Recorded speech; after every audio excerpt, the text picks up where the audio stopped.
Hello everyone. Welcome to the second lecture on The Enemy by Pearl Buck.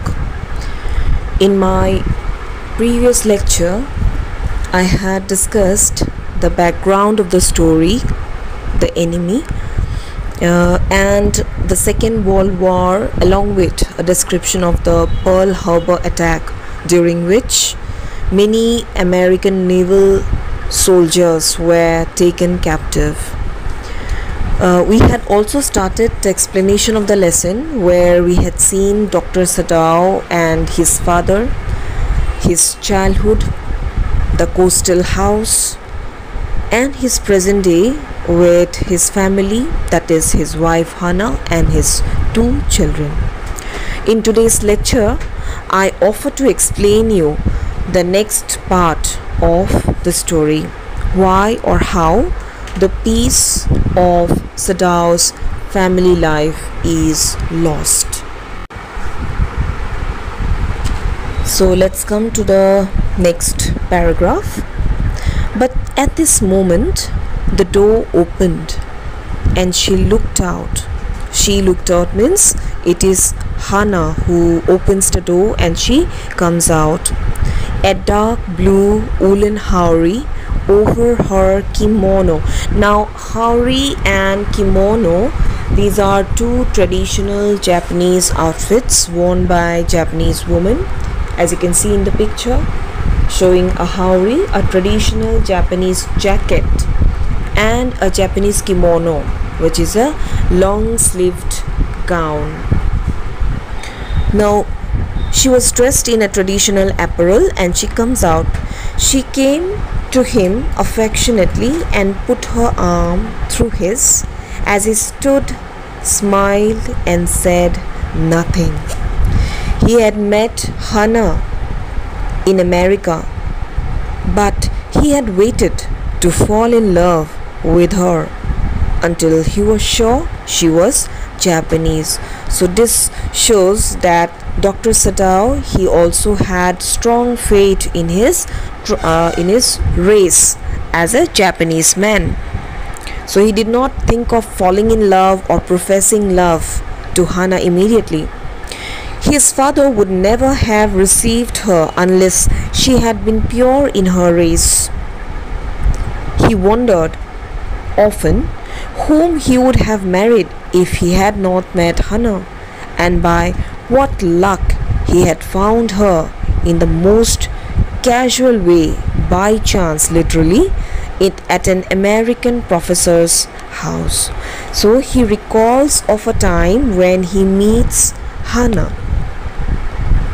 Okay, so Hannah, we can understand she has a deep love and affection for her husband, and he remembers how he had met Hannah in America, not in Japan, by a strange coincidence. He was invited to Professor Halley's house, and it is there that he met Hannah. But though he had deeply felt for Hannah, he did not immediately profess his love for her. Why? Because his father was an orthodox Japanese man, and for him, traditional values and customs, it was more important. And Sadao, he was sure that if Hannah was not originally Japanese, or she was not pure in her race, his father would not accept her as a daughter-in-law. So he recollects how he was being treated by the old professor and his wife in America. Now this brings forward another very important theme in the story: racial prejudice. The professor and his wife were a very kind couple, okay, and he writes, the professor and his wife had been kind people, anxious to do something for their few foreign students. Though bored, and the students, though bored, had accepted this kindness. So the professor, They were a kind couple and they tried to create a homely environment for their foreign students, but most of the times the students, they were either reluctant or bored.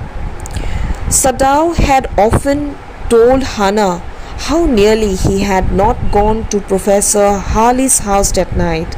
The rooms were so small, the food so bad, the professor's wife so voluble. But he had gone, and there he had found Hannah, a new student, and had felt he would love her if it were at all possible. So it seems that Dr. Sadao himself is a victim of racial prejudice. He also did not hold a high opinion about the American couple because, as I have told you, America and Japan, they were on war terms and they did not have a very high opinion about one another's race. The American did not consider the Japanese to be of their level. Similarly, the Japanese also considered themselves to be of a superior race, which is why there was a difference in the thinking. Okay, and Dr. Sadao, he also found flaw in almost everything in the household of the professor, starting with the rooms, the food, and even the professor's wife.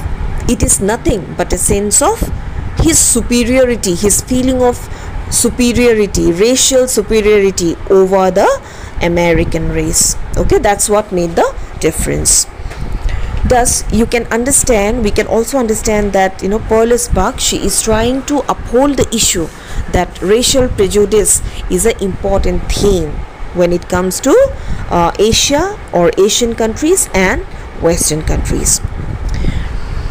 Now, keeping aside all his prejudices, that night Sadao went to the professor's house, and it was because of it that he came across Hannah, who was a new student of medicine like Sadao himself, and immediately enough he was captivated by Hannah's charm.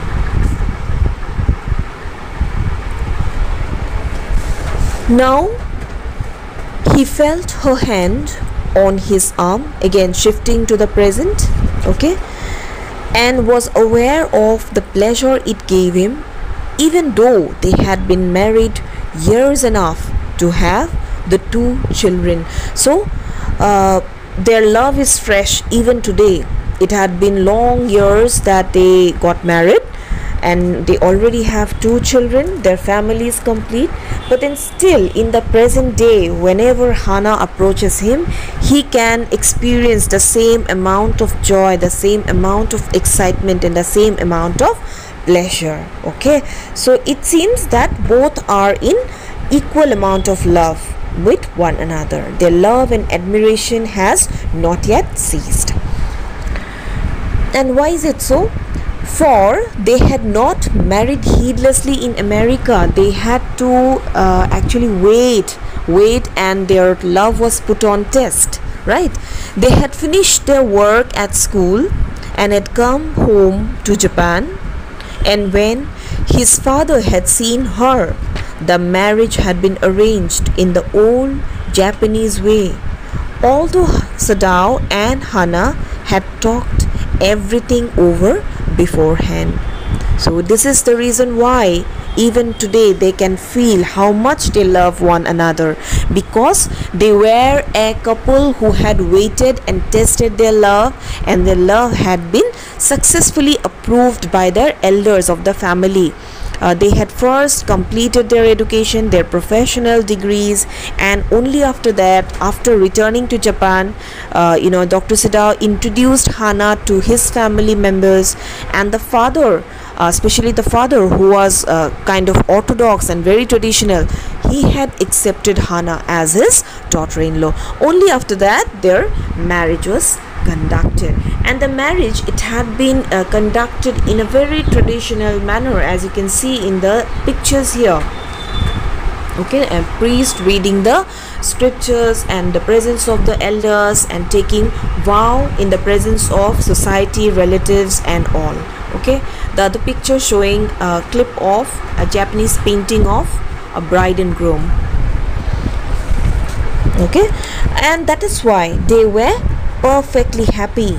She laid her cheek against his arm. So they were waiting there, recollecting their old good days, feeling the emotional connection between them even today, and both seemed to be perfectly happy.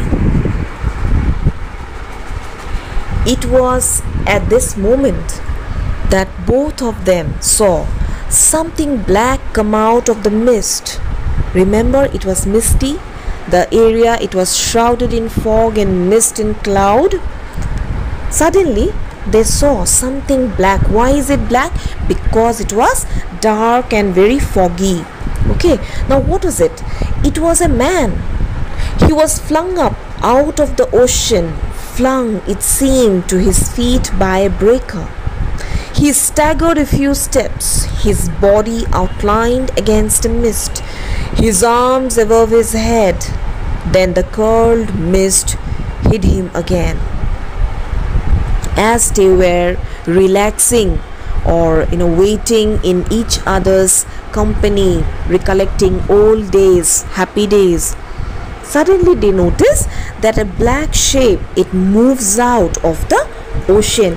It looks as if, it appears as if the man has been thrown to the shore by the ocean waves. Okay, flung by the ocean waves. And what was he doing? He was not being steady. He was staggering. That means he was not walking easily. He was walking with much difficulty, moving each step with a stagger, right? And the curled mist, it was playing a kind of hide and seek. It was hiding the outline of the man again, showing it again, hiding it. Okay, and these two people standing on the veranda, they were just trying to figure out who this man is. So Hana says first, "Who is that?" Hana cried. She dropped Sadao's arm and they both leaned over the railing of the veranda. Now they saw him again. The man was on his hands and knees, crawling. Then they saw him fall on his face and lie there. So as they were watching, they were trying to understand what was actually happening. They were trying to figure out. But they gradually noticed that the man, he was trying to approach closer to the house. He was trying to walk, but in some way or the other he could not. Suddenly he falls down and he starts crawling on his hands and knees. Something very awful has happened to him perhaps. And then suddenly they notice that he falls on his face and lie there motionless. What has happened to him? Nobody knows. Who is this man? Nobody knows. Hana and Sadao must approach him or go closer to the body if they want to know who this man is. So that we will come to know in my next class. Till then, I suppose you have understood the lesson this much. If you have any doubts, please do ask me. Okay? Thank you very much. Thanks a lot.